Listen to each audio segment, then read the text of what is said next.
व्यापाऱ्याला लुटणारी आरोपी चंदनझिरा पोलिसांनी घेतले ताब्यात। उपविभागीय पोलीस अधिकारी अनंत कुलकर्णी यांनी पत्रकार परिषद घेत दिली माहिती। मोसंबीचा बाग दाखवण्याच्या बहाण्याने व जुन्या भांडणाच्या वादातून रचण्यात आला होता कट। पोलीस तपासात व पोलिसी खाक्या दाखवताच आरोपी पोपटासारखे बोलू लागले।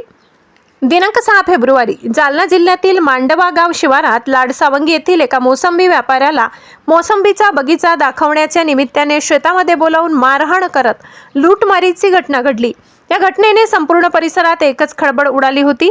या संदर्भात व्यापारी व त्याच्या मुलाला जबर मारहाण करण्यात आली होती। त्यामुळे चंदनझिरा पोलीस ठाण्यात गुन्हा दाखल करण्यात आला होता।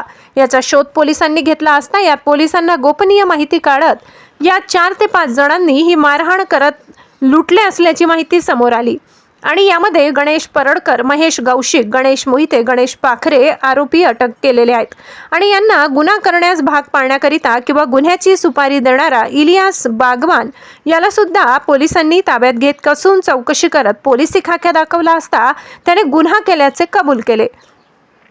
त्यात इलियास बागवान व फिर्यादी अशफाक बागवान यांचा गावात जुना वाद आहे। जुन्या वादातून त्याने हा सर्व कट रचला होता व वरील आरोपींना मारहाणीची सुपारी सुद्धा दिली होती असे पोलीस तपासात समोर आले। यातले काही आरोपी अज्ञात असून त्यांचा सुद्धा पोलीस शोध घेत आहेत अशी माहिती पत्रकार परिषद घेत पोलीस उपविभागीय पोलीस अधिकारी अनंत कुलकर्णी यांनी दिली।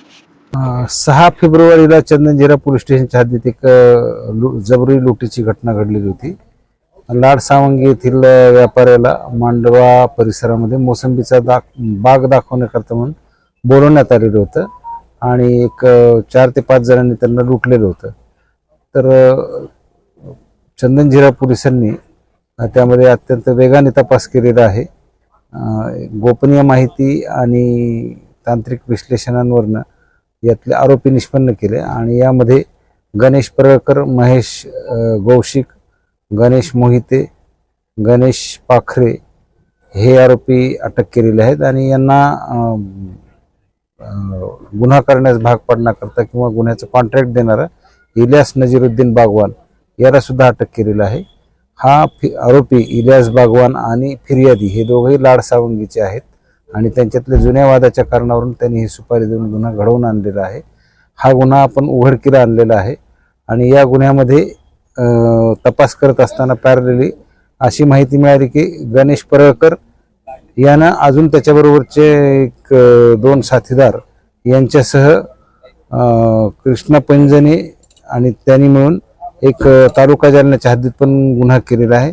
776/25 तो गतवर्षीचा गुन्हा आहे आणि त्यामध्ये साधारणपणे 3.5 लाख रुपये लुटलेले होते।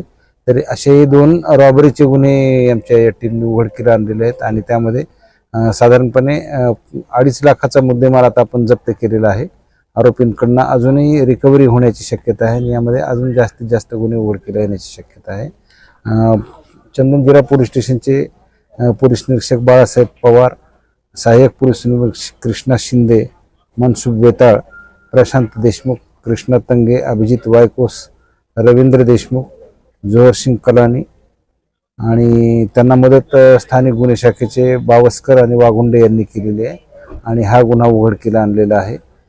याबरोबर चंदनझिरा पोलीस स्टेशनच्या बरोबरच तालुका पोलीस स्टेशन सुद्धा गुन्हा उघडकीला आणलेला आहे आणि अत्यंत चांगली कामगिरी केलेली आहे। साधारणपणे 5-6 दिवसांमध्येच या गुन्ह्यामध्ये उघडकीला आणण्याला आपल्याला यश आलेलं आहे।